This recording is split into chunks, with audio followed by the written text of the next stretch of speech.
All right, welcome into another pre-game Aftershock. I am excited to have with me the host of Quakes Exclusive, Kylen Mills. Kylen, welcome to the show. How are you doing? Good, Jamin. Thanks so much for having me. Really enjoy your guys' content. Enjoy following you on Twitter. So glad we could finally connect virtually and then hopefully soon face to face this weekend. Really excited. Yeah, Levi Stadium, LAFC. It's going to be a big game. Let's talk about that here in just a little bit. But first, before we get into all that, you are one busy person. Quakes Exclusive, Yeah. one of your new projects, obviously, but you are no stranger to Bay Area sports. A lot going on with the Warriors right now. You've been engaged with them for a long time, covering them back in Cron days, and now for a podcast, as well as doing Pac-12 women's sports. Tell us all your different projects so people know where they can find you. Yeah, I'm all over the place. I mean, really, it's hard for me to keep up. So, good luck. I'll try to break it all down for you. But so first, I moved out here to the Bay Area in summer of 2020 to join Cron, as you mentioned. So I worked in the local news area as a sports anchor and reporter for Cron. That's where I got to cover a little bit of all the teams here in the Bay Area. I got to do a little bit of Earthquakes at the time, a lot of Warriors. That was kind of my main beat, in addition to the other pro teams here. Moved on from Cron in the fall to pursue some of these like kind of freelance ventures. So that's why you see me all over the place. I do play-by-play and some hosting for Pac-12 Network. So mostly doing women's soccer, softball, and then women's basketball are the main things. And then I fill in a little bit. I'm doing some voiceover work and stuff during football season. So you may see me all over the place on Pac-12 Network. Now I also joined on at the San Jose Earthquakes, helping host their Apple TV content. Specifically, Quakes Exclusive is the weekly show we put together, helping kind of break down the most recent match and then preview whatever we have upcoming, in addition to some cool features that we've got kind of cooking up and we're trying to get in the works, especially once we get this LAFC game off and running. And then I also host Locked on Warriors, as you mentioned. After moving on from Cron, I've just really enjoyed getting to know the basketball community here in the Bay Area. So have kind of been able to hang around, do a little bit of Warriors coverage as well. Co-hosting Locked on Warriors, which is a podcast you can get on, Apple, wherever you find your podcast, basically. And I'm sure I have other projects too, but it's like I said, a little bit of everything. It's a mixed bag for me. I do some stuff up at UC Davis as a sideline reporter for their ESPN Plus broadcast of men's and women's basketball. I've done some stuff on NBC Sports Bay Area for their San Jose State game. So, like I said, literally just a mixed bag. I'm all over the place. That's right. So you're probably one of those people where people are like, I know I've seen you somewhere before. Yeah, but and, where and is then it? you got to figure out where exactly where have you 100%. seen me before? When people run into me, I know exactly where they know me from. There's only one place you can find me. Right. You're all over the place. Yeah. But Another thing I want to mention before we go on, sorry, really Yeah. quick, is that I also will be calling the MLS Next Pro games for Apple TV. So I want to get that plug in there as great. well. As a part of Apple TV's deal, they're also airing all the MLS Next Pro games. So if you are a big MLS fan, that's a great way that you can kind of get a look at up and coming talent. So there have been some delays in getting all that underway, but I'm going to be starting doing all the Quakes 2 games coming up in May, in addition to a bunch of the other Western Conference MLS Next Pro games. So also want to mention that for MLS fans specifically, that's kind of cool. You can look it up on the Apple TV MLS Season Pass if you want to see some of the upcoming talent. Yeah, because Quakes 2, there has been some great talent and a lot of the homegrowns and some of these names coming out of college. Yeah. If you want to see kind of their journey and you want to get in early on that journey, You got to check out Quakes 2, either live and in person, but great that we've got it also on Apple TV and on stream whenever it's not on Apple TV.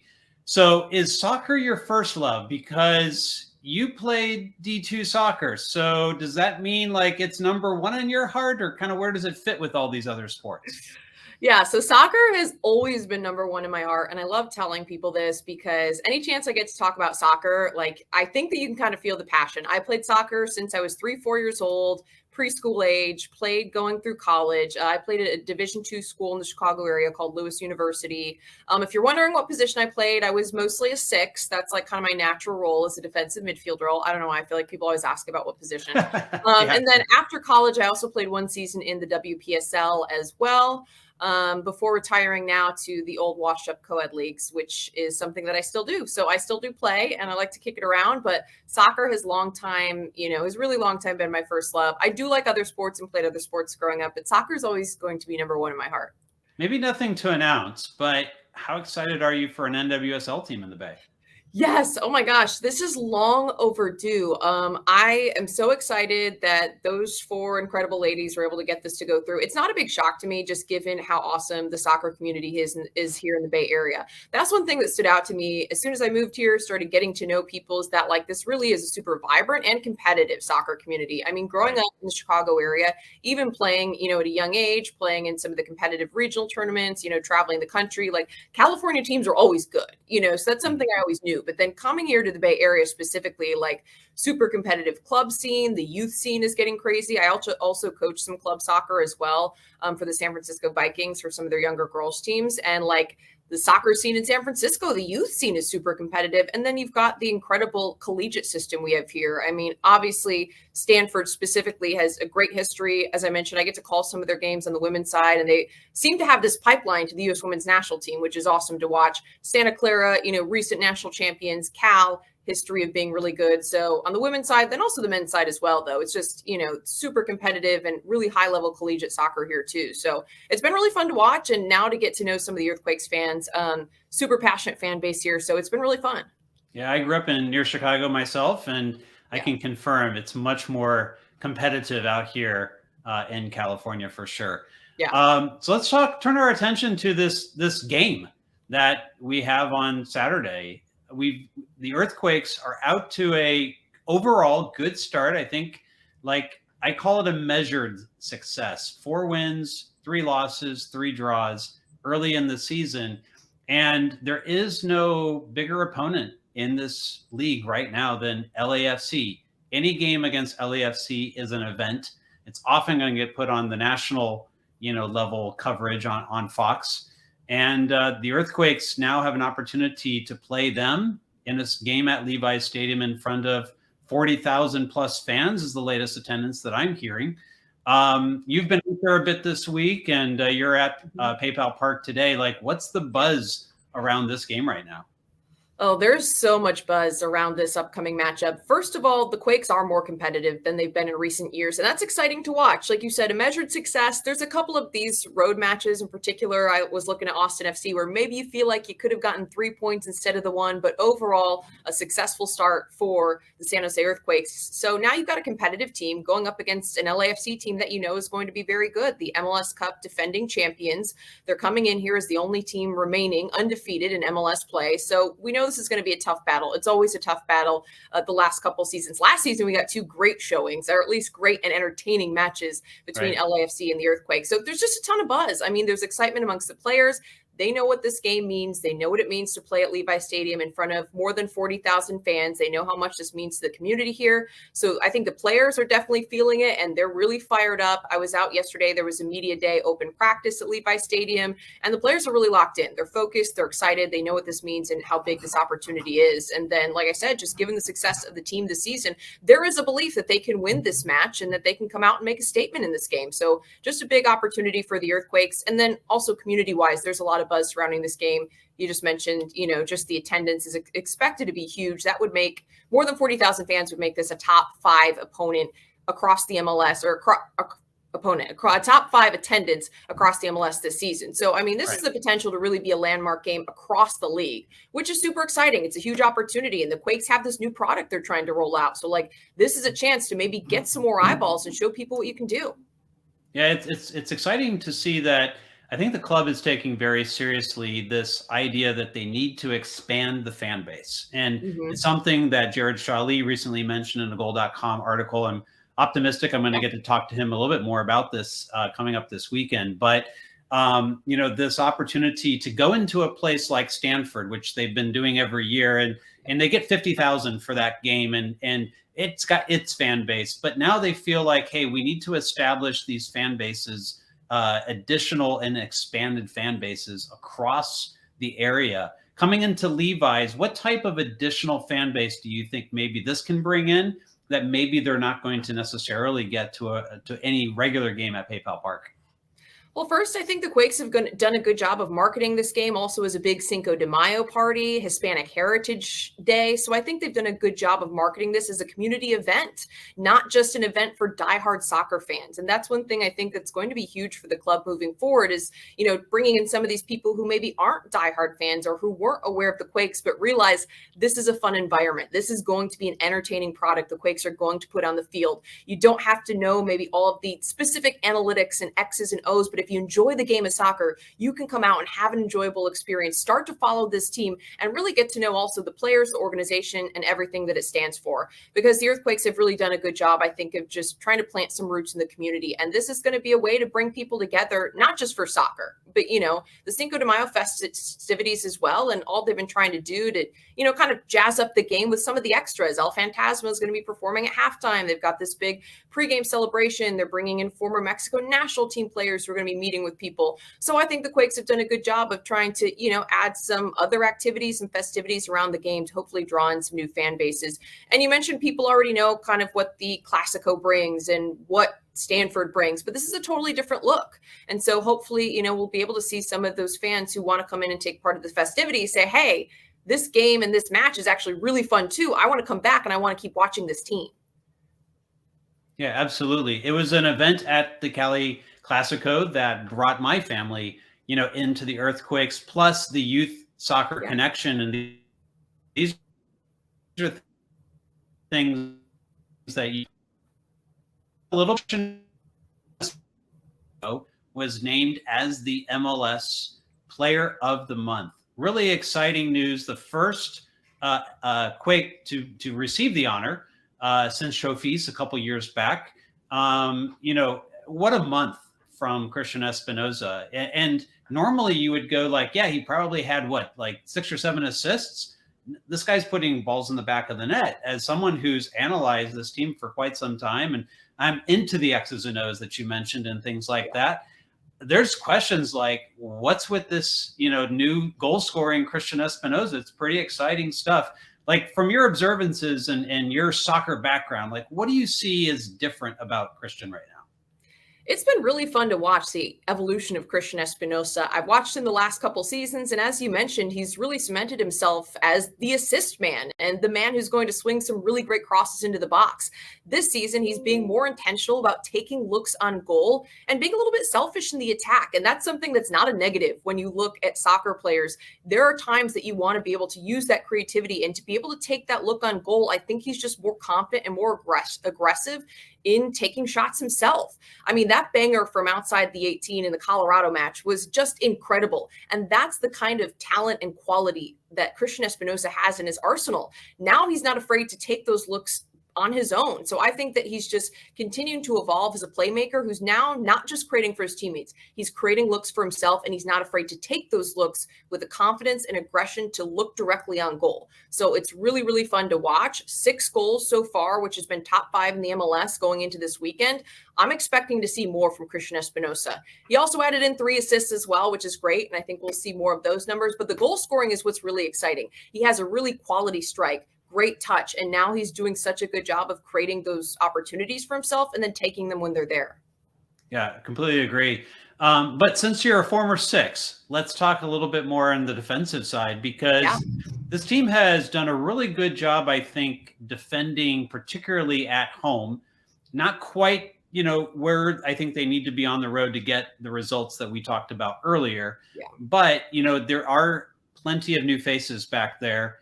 And they're going to be facing the most potent attack in the league with LAFC and Buanga, who's been amazing this season and probably, neck and neck with Christian Espinoza for MVP candidate so far. Yeah. What do you think is going to be necessary to slow down this LAFC attack? I had to answer that question from Ted. So now you get to answer it from me. And then you can go ask this question, I'm sure, on Quakes Exclusive, right? But what is it going to take from your perspective? Absolutely. Yeah. LAFC is going to present a really big challenge. For me, I think that we've seen a lot of positives from the Quakes back line. They've done a much better job this season of really staying tight, staying compact. And I think the shape of the whole team has helped impact that and the team's ability to defend from the front back. And that's something that I know that head coach Luchi Gonzalez talks with his players about, is that the defending doesn't just fall on that back line. It's across the board. Everyone's applying pressure. I mean, you see even someone like Christian Espinoza that we talk about going all the way back, covering so much ground and working to get back and be involved defensively as well, which is important when you do have that midfield triangle that may be hanging centrally, that you do have those wingers who do cover a lot of ground on the outside. And I think we're seeing a really high defensive work rate from this team all around. That being said, this is going to be a really tough test because of, you mentioned Denny Bwanga is just having such an incredible season.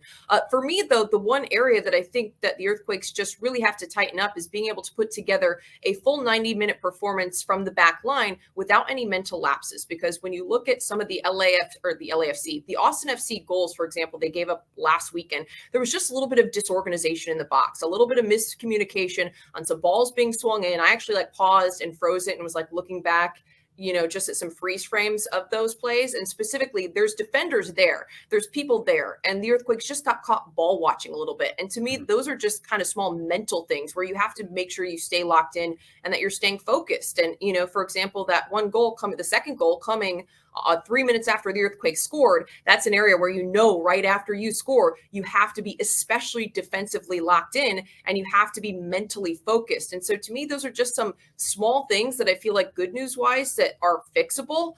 I think the back line has the talent. They've been organized. They've done a good job overall this season, but it's a matter of putting together a 90-minute performance and just not having maybe that momentary mental lapse. Because to me, like I said, just looking at those balls being swung in the box, for example, against Austin FC, they're just areas where you have to communicate. You have to be on your man. There has to be organization inside the 18, and you can't afford to have any mental mistakes.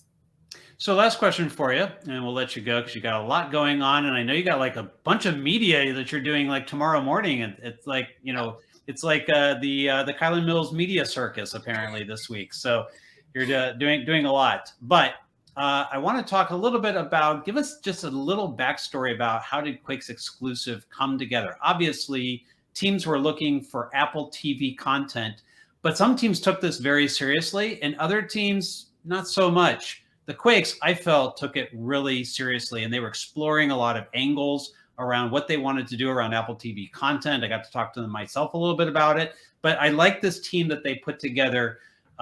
Primarily so far, it's been you and Carlos Eustace and Chris Dangerfield, but you've subbed in, Shea Salinas a bit there as well. Just kind of talk to us a little bit about how this show came together, because I don't think anyone's really heard the story.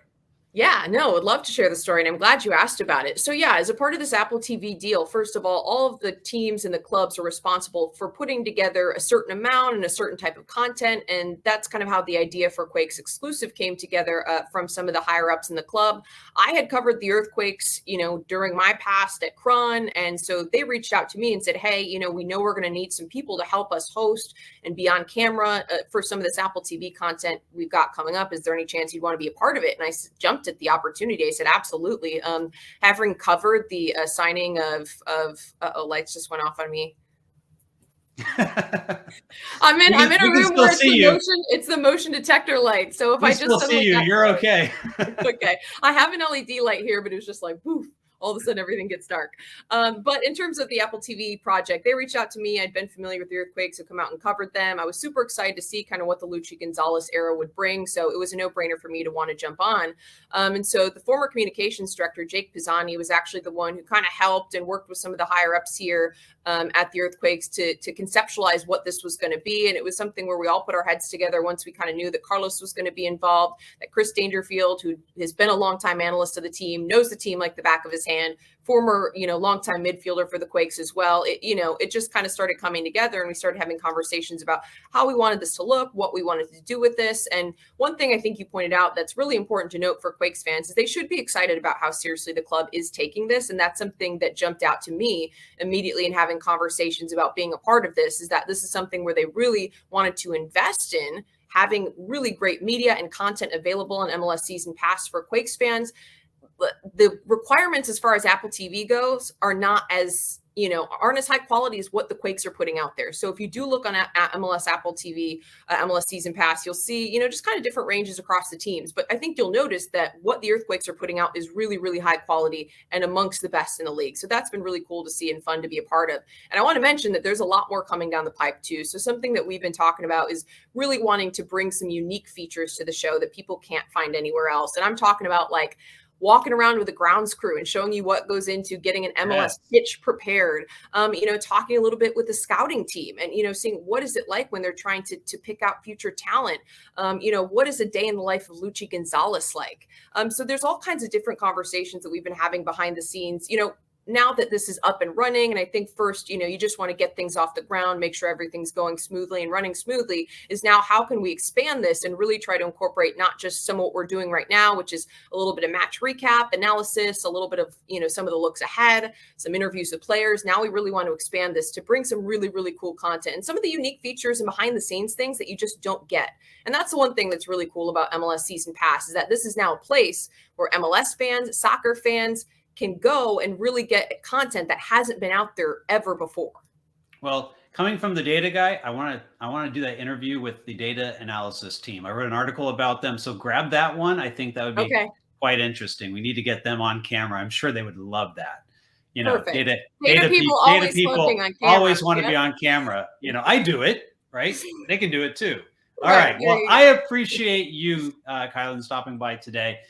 Really excited for the project with Quakes Exclusive, everything that you guys are doing with Season Pass. Excited to have you, with the Earthquakes. Looking forward to meeting you in person this weekend. And also, obviously, go Warriors. They need to get back in the series after a Game 1 loss. Yeah, I mean, the theme this week across the Bay Area is just beat LA, and it applies to like multiple different teams that we're talking about at this point. And it's funny because the Warriors will be in the series against the Lakers, and the Quakes are playing LAFC and the LA Galaxy. So it's like, just like say beat LA every day for the next 2 weeks and you'll be set. So Warriors got to try to get back in the series for sure. But I'm really excited to see what the Quakes do on Saturday. This is a talented LAFC side, but just knowing what these matchups have been like the last couple seasons between these two teams, like I'm expecting a lot of fireworks. And, I'm very curious to see how some of the individual battles play out on the field as well. And what the Quakes are able to put together. Should be a high-scoring, exciting affair at Levi Stadium. So if you haven't gotten your tickets, be sure to get out there and join the 40,000 plus. Thanks again, Kylin. Nice to talk to you today, and we'll see you soon. Awesome. Sounds good. Thanks for having me. We'll do it again sometime, and we'll see you on Saturday. See you Saturday.